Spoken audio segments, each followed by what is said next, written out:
Madrid, barrio de Salamanca. Una noche de lluvia torrencial. Carmen Herrera, viuda de 28 años, llamaba desesperada a las puertas de los palacetes con su hija Sofía, de 4 años, vendiendo rosquillas caseras para pagar las medicinas de la niña enferma. Cuando llegaron al palacete de 20 millones de Alejandro Mendoza, CEO de Mendoza Holdings, estaban empapadas y Sofía ardía de fiebre. La pequeña, con voz temblorosa, preguntó si podía venderle un dulce. Alejandro, el millonario que no había llorado en 40 años, sintió algo quebrarse dentro de él. No solo compró todos los dulces, sino que propuso algo impensable, que fueran a vivir con él. Pero la verdad más impactante era otra. Sofía era idéntica a Elena, la hija que Alejandro había perdido 5 años antes. Y Carmen era la mujer que involuntariamente había causado el accidente que destruyó su familia.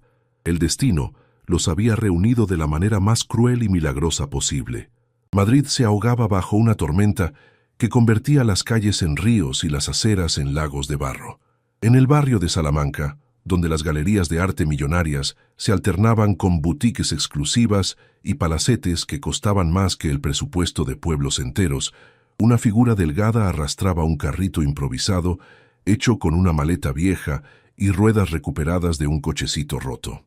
El plástico que lo cubría, rasgado en varios puntos, dejaba filtrar el agua sobre las bolsitas de rosquillas empaquetadas con cuidado desesperado. Carmen Herrera tenía 28 años, pero aparentaba 40.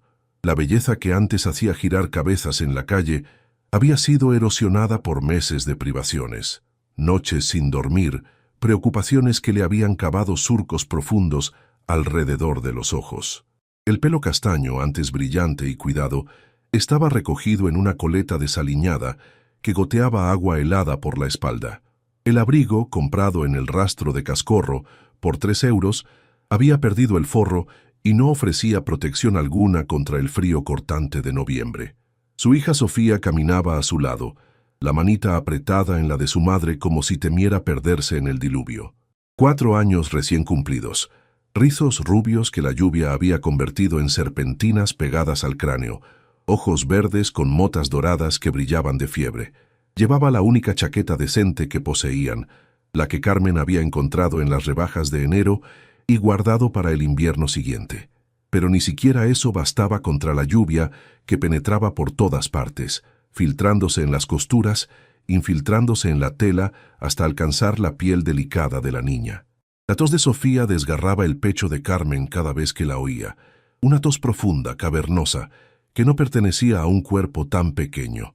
La fiebre había subido por la tarde, 38,5 medidos con el termómetro roto del centro de salud. Los síntomas indicaban bronquitis, quizá algo peor.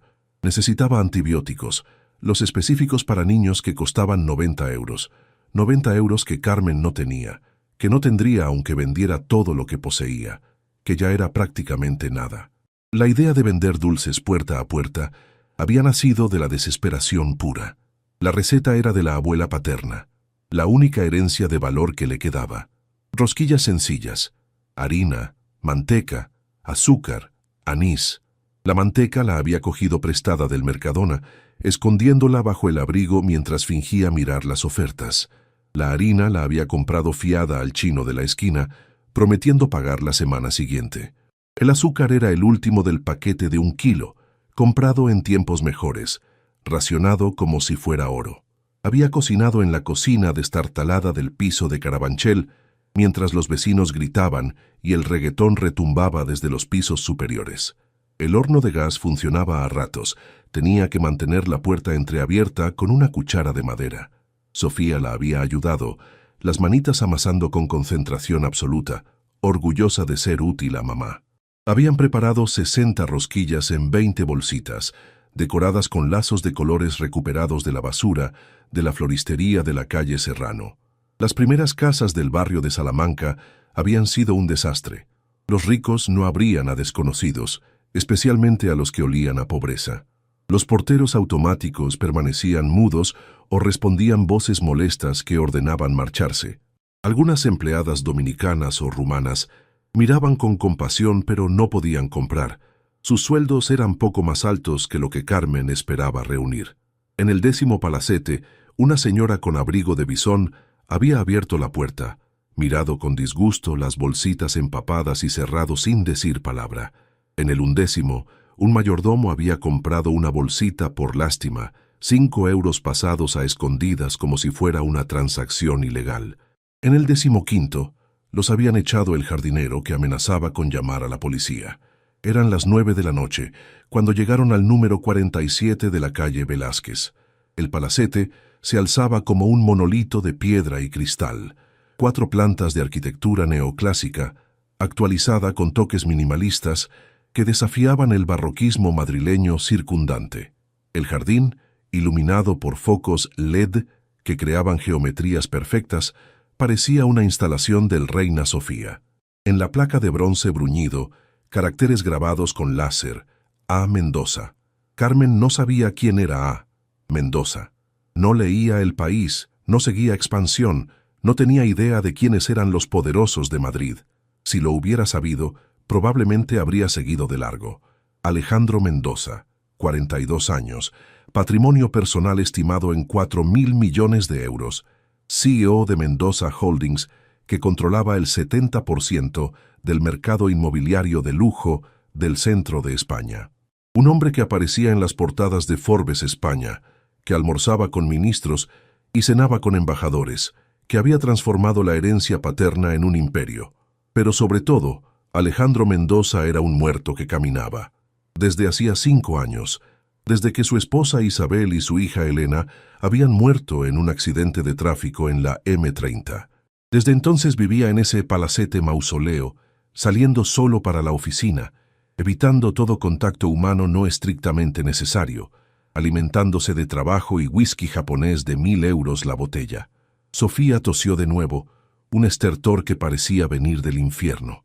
Carmen la apretó sintiendo el calor de la fiebre a través de la ropa mojada. No tenían más tiempo, no podían continuar. Tocó el timbre con la desesperación de quien no tiene nada más que perder. El dispositivo crepitó. Luego una voz masculina, áspera como papel de lija, cansada como solo puede estar la voz de quien ha renunciado a vivir.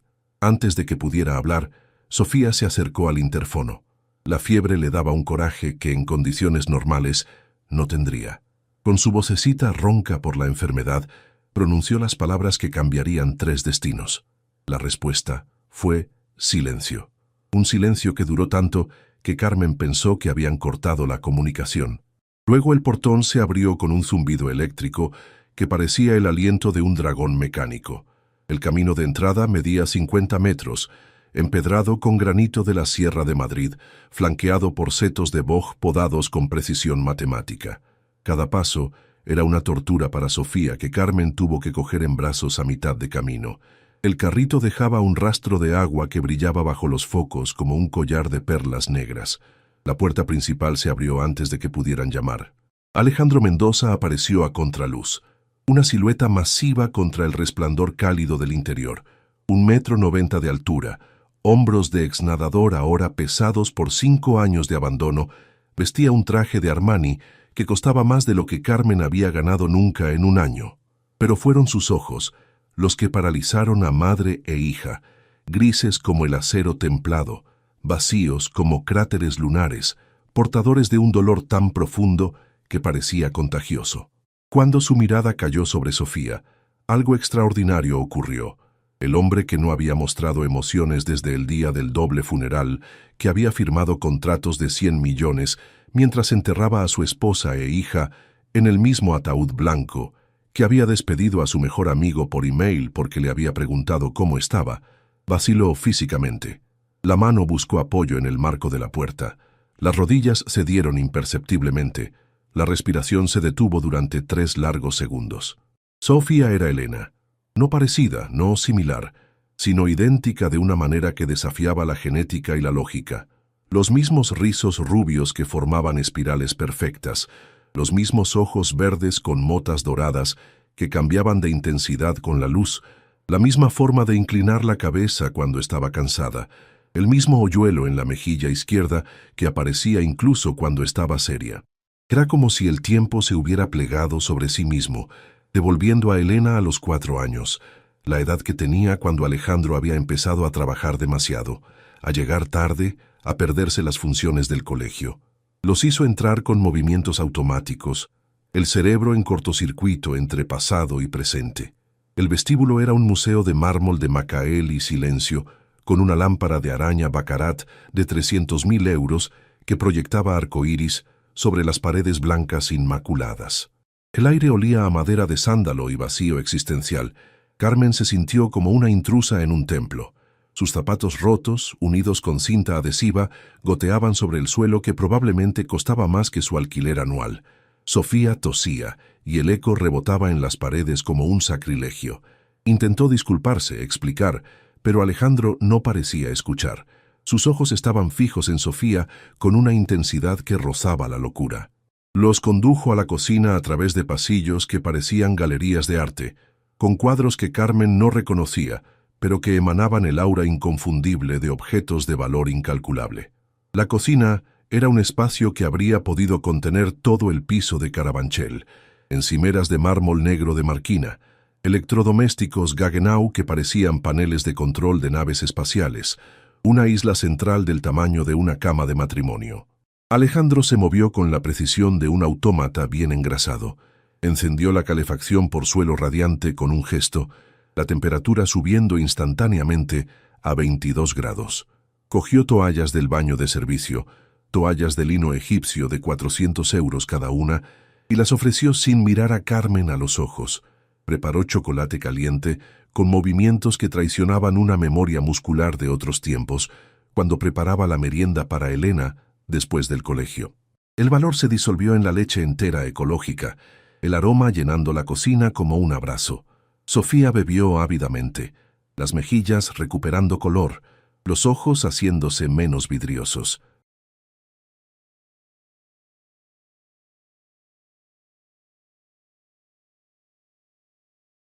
Carmen intentó mantener una apariencia de dignidad, disponiendo las bolsitas empapadas sobre la mesa de mármol como si fuera una exposición en el Thyssen. Las manos le temblaban. No sabía si por el frío, la tensión o la conciencia de estar en un universo paralelo donde los grifos probablemente costaban más que su vida. Alejandro cogió una rosquilla con la misma solemnidad con que un sumiller cata un gran reserva. La partió, observó la textura, la olió, luego la probó. Masa tradicional con anís, manteca de cerdo auténtica no margarina, una pizca de sal que realzaba el dulzor. El sabor explotó en su lengua como una bomba emocional. Isabel hacía las mismas rosquillas para Elena, los domingos por la mañana, cuando aún fingían ser una familia feliz. La transacción que siguió fue surrealista en su rapidez. Alejandro preguntó el precio de todas las rosquillas. Carmen balbuceó que eran 20 bolsitas. 100 euros si las quería todas, pero entendía si eran demasiadas. Él sacó la cartera de piel de cocodrilo. Contó 5 billetes de 100 euros. Los puso sobre la mesa con la misma naturalidad con que habría dejado una propina. Carmen protestó débilmente que era demasiado, que no podía aceptar. Alejandro la interrumpió con un gesto, diciendo que no era caridad, sino un pago justo. Las rosquillas y algo más que no especificó. Se sentó frente a ellas, estudiando a Sofía con intensidad científica. La niña, con la inocencia de los 4 años y la desinhibición de la fiebre, devolvió la mirada sin miedo. Luego pronunció palabras que destrozaron algo en Alejandro.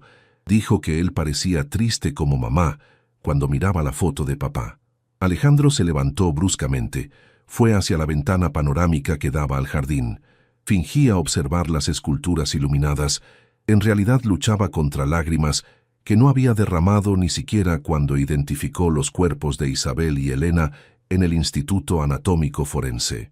Los hombros le temblaban imperceptiblemente, las manos apretadas en puños tan fuerte que los nudillos estaban blancos. Cuando se volvió, la decisión estaba tomada. Era una locura, probablemente ilegal, ciertamente inapropiada, pero por primera vez en 5 años sentía algo más que el vacío. Un latido donde había habido solo silencio. Preguntó dónde vivían. Carmen, demasiado cansada para mentir, confesó la verdad. Carabanchel, el barrio que los madrileños de bien evitaban incluso nombrar. 2 habitaciones húmedas en un bloque de los años 60, calefacción rota desde noviembre del año anterior, moho creciendo en las esquinas como un cáncer arquitectónico, el alquiler atrasado 2 meses, el desahucio ejecutivo programado para la semana siguiente. Alejandro escuchó sin expresión, pero la mente ya calculaba, planificaba con la misma eficiencia con que estructuraba adquisiciones multimillonarias. Entonces pronunció las palabras que lo cambiarían todo. Propuso que fueran a vivir al palacete. Carmen casi se atragantó con el chocolate ya frío. Sofía aplaudió pensando que era un juego, uno de esos cuentos que mamá le contaba para hacerla dormir cuando el hambre las mantenía despiertas a ambas. Alejandro explicó rápidamente, con el tono de quien presenta un plan de negocio. Había un apartamento para el personal de servicio en la planta baja, 300 metros cuadrados, completamente independiente con entrada separada, 3 habitaciones, 2 baños, cocina equipada, incluso un pequeño jardín privado. A cambio, Carmen se ocuparía de la casa, limpieza, cocina, gestión ordinaria, contrato regular, cotizaciones pagadas, asistencia sanitaria privada completa, 3.500 euros netos al mes, más alojamiento y manutención. Carmen sintió que la cabeza le daba vueltas. Era salvación y condenación juntas, demasiado bueno para ser verdad. Seguramente había un precio oculto, una intención oscura. Preguntó por qué con voz apenas audible. Alejandro miró a Sofía que se había dormido en la silla, la cabecita apoyada en la mesa, los rizos cubriéndole la cara exactamente como Elena cuando se quedaba dormida mientras él trabajaba hasta tarde en su despacho. La respuesta fue simple y devastadora a la vez. La casa estaba muerta desde hacía 5 años y Sofía le devolvería la vida. El traslado se ejecutó con eficiencia militar. En menos de 24 horas, un equipo de mudanzas con guantes blancos vació el piso de Carabanchel, pagó todas las deudas de Carmen, colocó las pocas cosas salvables en el apartamento de servicio del palacete. Alejandro había hecho examinar a Sofía por el doctor Ruiz Gallardón, el mejor pediatra de Madrid, que recetó antibióticos de última generación y vitaminas que costaban lo que un mes de compra. El apartamento superaba todas las expectativas. Suelos de parquet de roble, baños en mármol de Macael, electrodomésticos que Carmen solo había visto en anuncios. Sofía corrió de una habitación a otra gritando de alegría, descubriendo juguetes nuevos, libros ilustrados, incluso un pequeño piano de juguete. Alejandro estableció reglas precisas pero no opresivas. Carmen debía ocuparse del palacete de 8 a 6, con 2 horas de descanso para comer. Podían usar la piscina y el jardín libremente. Solo una zona estaba prohibida, la habitación del segundo piso, con la puerta siempre cerrada. Nada de preguntas sobre el pasado. Durante 3 semanas vivieron como planetas en órbitas separadas. Alejandro salía al amanecer, volvía después de cenar. Se comunicaban a través de notas. Pero Sofía no conocía esas barreras invisibles y cada noche esperaba a Alejandro, mostrándole dibujos, contando historias. Él respondía con monosílabos al principio, pero la niña era irresistible. Una noche Alejandro encontró a Sofía llorando en las escaleras por una pesadilla. La consoló torpemente, luego la llevó a la cocina para leche caliente con miel. Carmen los encontró así. Alejandro contando un cuento inventado, Sofía riendo. Por primera vez, la cocina pareció un hogar. Fue el doctor Ruiz Gallardón, durante una visita de control, quien reconoció a Carmen. Palideció al verla y mostró a Alejandro un viejo artículo en el móvil. La foto borrosa mostraba a una joven mujer aterrorizada después de un accidente. Era Carmen, la conductora del otro coche en el siniestro que había matado a Isabel y Elena. La verdad era devastadora pero no culpable. Carmen tenía verde. Isabel había saltado el rojo mientras discutía por teléfono con Alejandro. La investigación la había exonerado completamente, pero ella había estado en coma 2 meses, despertando sin memoria del suceso. Alejandro pasó la noche en la biblioteca con el whisky más caro de su colección, debatiéndose entre rabia y lógica. Al amanecer confrontó a Carmen mostrándole el artículo. La vio derrumbarse, darse cuenta de la horrible conexión. No había sido culpa suya, el accidente, pero había sobrevivido mientras Isabel y Elena no. Sofía entró en ese momento. Vio a los adultos llorando y los abrazó a ambos con sencillez desarmante, diciendo que era bonito estar juntos. En ese gesto inocente estaba el perdón que los adultos les costaba darse. En los días siguientes, la tensión era palpable. Carmen intentó irse 3 veces, Alejandro la detuvo cada vez, no por ella, inicialmente, sino por Sofía, que no merecía pagar por un destino cruel. Pero pronto empezó a ver a Carmen por lo que era, una madre que luchaba por su hija, una viuda que llevaba su dolor con dignidad, una superviviente como él. Una noche, con Sofía dormida, se encontraron en la biblioteca.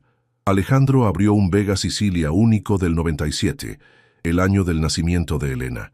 Hablaron hasta el amanecer de sus matrimonios imperfectos, las pérdidas, la culpa del superviviente. Alejandro confesó que estaba discutiendo con Isabel por teléfono cuando ella saltó el semáforo. Carmen contó cómo Miguel la había salvado de la depresión post-accidente. Se cogieron de la mano, un gesto simple que quemaba más que cualquier palabra.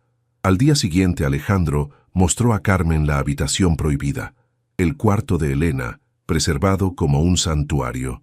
Se derrumbó llorando, 5 años de dolor saliendo como un río. Carmen lo abrazó, y en ese abrazo había perdón, comprensión, promesa. 1 año después, el palacete estaba transformado, no en la arquitectura sino en el alma. Risas en los pasillos, huellas de manitas en los cristales, dibujos de Sofía enmarcados junto a los Goyas. Alejandro cenaba en casa, pasaban los fines de semana en la sierra. Sofía lo llamaba tío Ale con naturalidad. El amor entre Alejandro y Carmen no fue fulminante sino construido lentamente sobre el terreno del dolor compartido. El primer beso ocurrió mientras preparaban la tarta del 5º cumpleaños de Sofía, espontáneo e inevitable, seguido de lágrimas de culpa por ser felices. Fue Sofía quien les dio permiso, diciendo que papá en el cielo estaba contento de que el tío Ale las quisiera. La propuesta de matrimonio fue sencilla. Alejandro se arrodilló en el jardín, donde Carmen había plantado rosales en lugar del césped estéril. La boda se celebró en el palacete con pocos invitados. Durante la recepción, Alejandro anunció la creación de la Fundación Elena y Miguel para la seguridad vial y laboral, con dotación inicial de 100 millones. Cuando Sofía preguntó si podía llamar a Alejandro papá, él aceptó con lágrimas de alegría. 6 meses después, ante la noticia del embarazo de Carmen, lloró de nuevo. Un niño al que llamarían Miguel Alejandro, uniendo los nombres de quienes habían perdido. La foto que El País publicó mostraba a la familia en el retiro. Sofía enseñando a su hermanito a caminar, Alejandro y Carmen de la mano, y en la esquina una foto de Elena, Miguel e Isabel, integrada naturalmente en el retrato. La última escena que Madrid recuerda es Sofía vendiendo rosquillas para beneficencia en el retiro, repitiendo a una señora mayor las mismas palabras de aquella noche de lluvia. Cuando la mujer compra una bolsita, Sofía sonríe diciendo que esos dulces cambiaron su vida. Y en esas palabras simples estaba toda la verdad. A veces la salvación llega del modo más inesperado. Un millonario solo había necesitado una niña vendiendo dulces para recordar qué significaba amar. El destino había entrelazado vidas rotas en algo nuevo y hermoso, donde los fantasmas del pasado convivían pacíficamente con la alegría del presente, donde el amor había nacido no a pesar del dolor, sino a través de él. Dale like si crees que de las cenizas del dolor puede nacer nueva felicidad. Comenta con el momento que más te ha tocado. Comparte con quien necesite saber que nunca es tarde para una segunda oportunidad. Suscríbete para más historias que demuestran cómo el amor siempre encuentra un camino, incluso a través de las tormentas más devastadoras.